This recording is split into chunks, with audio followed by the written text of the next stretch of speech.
One of the giant indoor playgrounds reopened tonight. It was called Eagle's Nest. You want to know stress? Take a couple hundred kids under the age of 6 and cramp them all into an indoor playground and watch your blood pressure rise. This is Short Time Shots, a quick look back at the day's wrestling scores and more. I'm your host, Hall of Fame wrestling writer, broadcaster, and announcer Jason Bryant. And yes, my blood pressure did go through the roof. While it isn't an everyday show, this typically breaks down to when there's at least 10 dual meets or so or events worth discussing. It's just kind of a loose guide. Some days there might be 3 or 4 really good ones I want to give you the scoop on.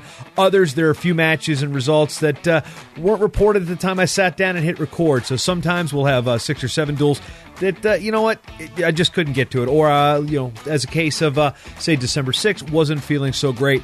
So we kept rolling here on December 7th. Anyway, I also like to thank our latest contributor to the Mat Talk Podcast Network, Ralph Wetzel from Pennsylvania. Thank you kindly, sir.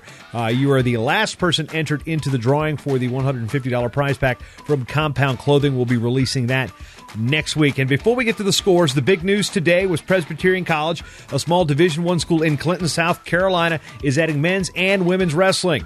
Had a chance to talk to AD Danny Sterling today for about 40 minutes to talk about the additions on what will be the next episode of the Short Time Wrestling Podcast, that one coming out on Monday.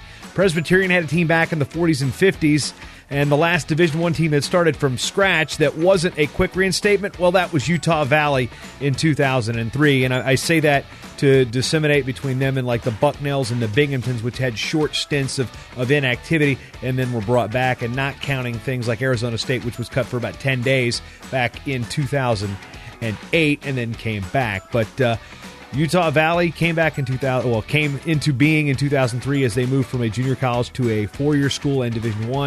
And it's kind of hard to call Presbyterian a reinstatement since they haven't had a team since Truman.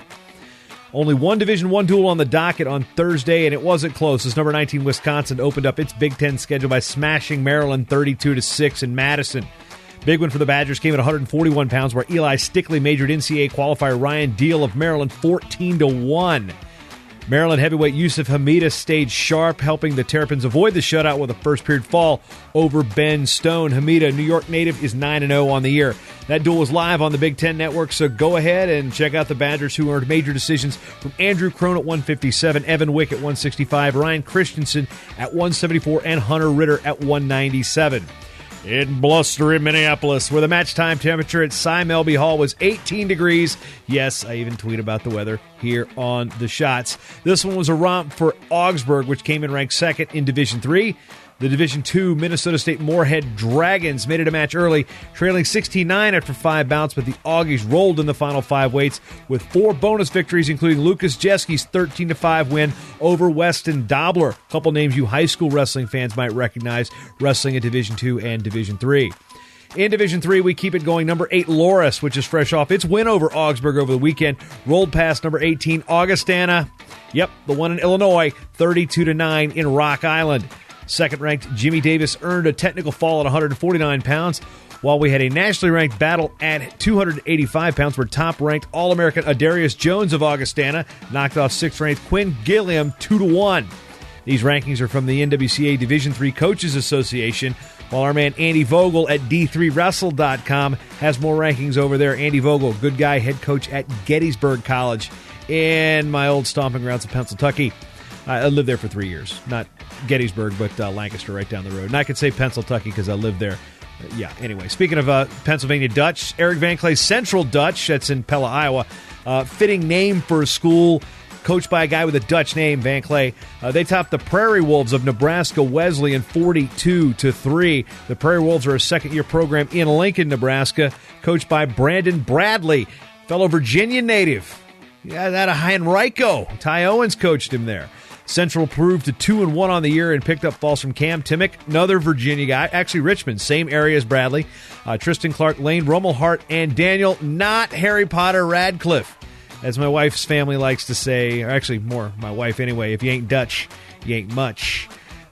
We kid, of course. In a battle of New York teams, Don Murray's College of Brockport Golden Eagles. Hey, I wore that hat today, as a matter of fact. Thanks, Jay Haas. Top Rochester Institute of Technology, or RIT, 35-12. Top-ranked 125-pounder Jonathan Haas. Oh, well, gee, imagine that. He picked up a fall in 4 minutes and 5 seconds, while Dylan Stoll, Sean Peacock, and Tristan Engel also recorded match-ending falls. Don Murray, he started coaching when Richard Milhouse Nixon was president. Might have even voted for him. I don't even know. In other action, number 24, Waynesburg beat Muskingum 33-12. Muskingum, home of the Muskies, rocked them on Wrestling Shirt a Day a couple days ago. By the way, we're up to 240. Today's shirt, Clovis West High School. The NAIA, we saw Lindenwood Belleville top Missouri Baptist 27-22. Missouri Baptist would win the nightcap over first-year St. Mary of Kansas, coached by former Oregon head coach Chuck Kearney. Keeping things in the NAIA, York College of Nebraska, they're the Panthers, not the York College in Pennsylvania. They're the Spartans. The York College of Nebraska Panthers topped Kansas Wesleyan 42-5. They're the Coyotes, in case you're wondering. On the women's side, Missouri Baptist defeated Lindenwood Belleville 29-12 and St. Mary 37-10. I'd like to have a little bit of fun here on the Short Time Shots, but no theme tonight, because I just want to offer a solemn salute to people like my late granddaddy, Otis Plug Abbott. Yes, Otis was his given name. Plug was his nickname. It's the Northern Neck of Virginia, folks. Anyway, I never had the pleasure of serving this country in the armed forces, but again, my grandfathers did. My dad served in the Army during the Vietnam era. And December 7th, 1941, according to Franklin Delano Roosevelt, our president at the time, it's a day that will live in infamy. It's the attack on Pearl Harbor. And this day, one of the darkest in American history, but one that showed the resolve and power of our American fighting forces, our ability to get punched in the face and get back up as a people. And I just have a hard time putting into words what this historical significance means to me. Again, I don't have that military background. I have, again, family members that served. My cousin Jimmy served in Desert Storm. So it is important to me. I grew up near Langley Air Force Base and Fort Eustis and Oceana and Norfolk Naval Base. The military is ingrained in what I know growing up. But I can't thank our armed service men and women enough for what they do day in, day out. Whether if it's a reporter for Stars and Stripes, like the character Matthew Modine played during Full Metal Jacket, or if it's EOD ordinances and stuff like that, or just things that I can't wrap my head around. Everyday jobs that are not everyday jobs because you're in a war zone. Thank you. I want to thank our men and women of these armed forces and those who have served and taken that oath to serve and protect us.